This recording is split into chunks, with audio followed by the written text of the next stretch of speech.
And then we are also with Bersih 3.0 as we are with Bersih 2.0. I think the demands are very reasonable and all fair-minded people should support the demand of Bersih. Because if you look at the demands, 1, 2, 3, 4, but the last part like hentiankan rasuah and hentikan politik kotor tu maybe can come later because you cannot, you can make a demand for it, but implementation of it will take some time. I think the government should consider this because whichever government come into power, could it be PR, could it be BN continuing, or a hung parliament and all that, people should be proud that they have come into power through fair and just means. If you go through the whole process of having all this kind of cheating and ghost phantoms and all that, giving IC to foreigners and all that, you may win the election, but you lose the confidence of the people. Once you lose the confidence of the people, people will have little respect for the government, and they might resort going to Jalan Raya and protest for their demands. So the government should consider this very clearly, because if you go through a fair means and the rakyat see you as doing conforming to the giving some weightage to the demand of Bersih, then I think the government will stand in a better state, better image. I think the old tactics of buying votes, media propaganda, I think only increases people's anger towards the government, as we can see in the last election. Of course, there are many allegations which academics have come up with, as well as the Merdeka Center have said that, it is strange that nobody have died in Selangor for the last 3 years. And SVR punya people have also increased tremendously, and postal voting issue is not resolved. And there are also the allegation that citizenship or IC is given to foreigners in Selangor as well in Sabah. Sabah, you have a lot of foreigners staying from the Philippines and so on. So people are still very concerned about this. And the government has clarified that all voters are registered voters and legal. I think in relation to Bersih also, I would like to bring this to the many repeals that the government have made against ISA, and also not long after this AKU, for the University and Institute College Act. The Internal Security Act, which has been used against the opposition before. For instance, in 1969, when the Barisan Socialist was very strong, and they managed to capture several states, I think Selangor and Penang, the government has come with the ISA to arrest the leaders and break down the forces of opposition at that time. So people were really afraid at that time of being arrested under the ISA and so on. But now the government has taken a more democratic stand, I would say, to do away with ISA, but replace it with another act, which I think you are quite familiar what's going on in Parliament. And I mean also the liberalization of university, which was constrained and restricted under Dr. Mahathir when he was Minister of Education.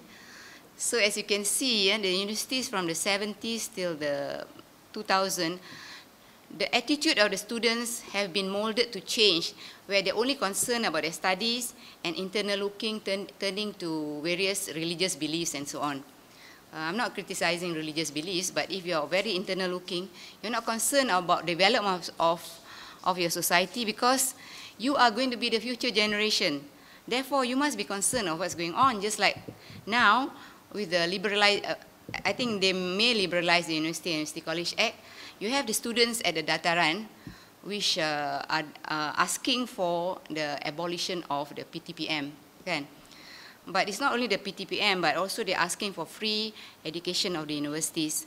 And I think as a party that is on the left, we support their demand, and we feel that education in the country should not be an economic enterprise, especially in the private sector, because a lot of universities in the private sector have suddenly mushroomed and the fees are, many of the fees are very, very exorbitant. So it is out of the reach of the working class, but only within the reach of the middle class, which I think is not fair, because everyone should be entitled to a good education if they work hard for it. So we also show solidarity with the demands of the students which are camping now at Dataran Merdeka. Jadi apa yang saya ingin bagi tahu adalah tentang peristiwa di mana pada semalam ketika waktu pagi dan waktu pukul 4 atau pukul 3 macam tu berlaku satu perkara di mana pihak gangster, tak tahu daripada mana-mana pihak, telah datang menyerang student-student yang berkemah di Dataran Merdeka, dan pada saya tindakan itu adalah keterlaluan kerana tidak menunjukkan satu sikap yang profesional langsung. Apa yang saya fahamkan di mana student telah memberi ruang kepada mana-mana pihak untuk datang berdiskusi bersama dengan mereka atau berdebat bersama dengan mereka. Tetapi perkara ini tidak berlaku. Tidak ada siapa yang menyahut seruan untuk bersama-sama untuk berbincang bersama-sama dengan student ini. Tapi langkah lain pula yang telah dilakukan seperti tindakan keganasan yang telah berlaku pada semalam. Dan saya telah menonton video itu pada pagi tadi, bagaimana kejadian itu berlaku, dan saya sangat-sangat mengecam tindakan ini. Bagi saya tindakan itu satu tindakan yang tidak berperi kemanusiaan, kerana mereka adalah mahasiswa dan suara-suara mereka adalah suara berkenaan dengan isu-isu rakyat, berkenaan dengan isu-isu masa depan negara, dan hal ini jika tidak diketengahkan, tidak dipopulasikan, akan menjadi satu perkara yang sia-sia sahaja. Jadi bagi saya, kita perlukan sokongan, kita perlukan pelbagai pihak untuk datang bersama-sama dengan student ini. Kalau ada pihak yang mempunyai kontradiksi dalam pemikiran pun, saya harapkan supaya mereka datang bersama-sama berbincang dengan student-student ini semua, kerana mereka adalah mahasiswa di dalam negara ini juga. Dan saya sangat-sangat menentang tindakan yang berlaku pada semalam itu, iaitu dengan secara kekerasan. Bagi saya itu adalah satu perkara yang tidak patut berlaku pada situasi fenomena negara kita pada masa kini. Sekian, terima kasih. Last but not least, I think our vision is maybe not in the demand of Bersih, but we would very much like to propose for a representational voting system in the future. When we reach a certain level, like Australia, for that matter, or some European countries, where people not only vote for who wins and lose, like this candidate BN wins and PR will lose, like that, and the smaller parties will get a certain number of votes.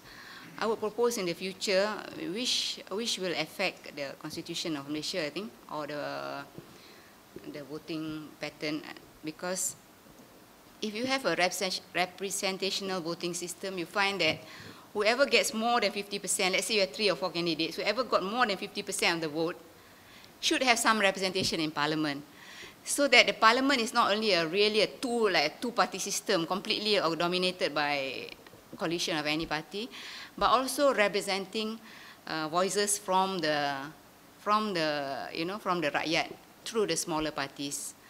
I'm not saying this because PRM is a small party at the moment, but I'm saying this because I would like Malaysia to have a government which represents the interests of most people in this country. Delaying the Bersih's demand will only put more suspicion on BN by the voters.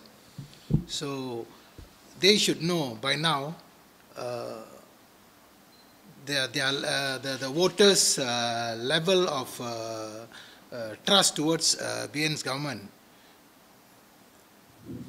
So in order to gain more trust by the voters, they have to comply to all these demands, which will further probably give them credit.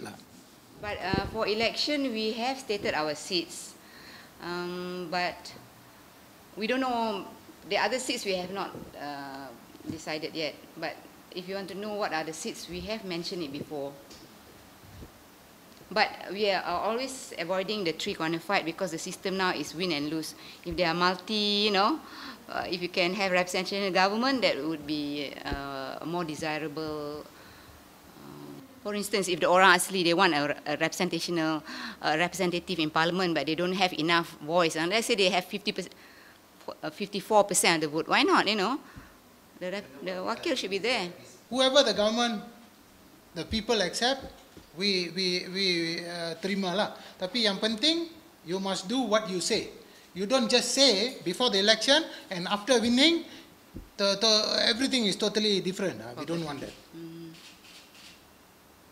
And I think if you look at the structure of our society, the majority are the working class and the lower middle class. You know, I mean, we have quite a big stratum of middle class now, but the elite and the capitalist class is very small. But they control the policy, the ideology, the education system. Everything is with them.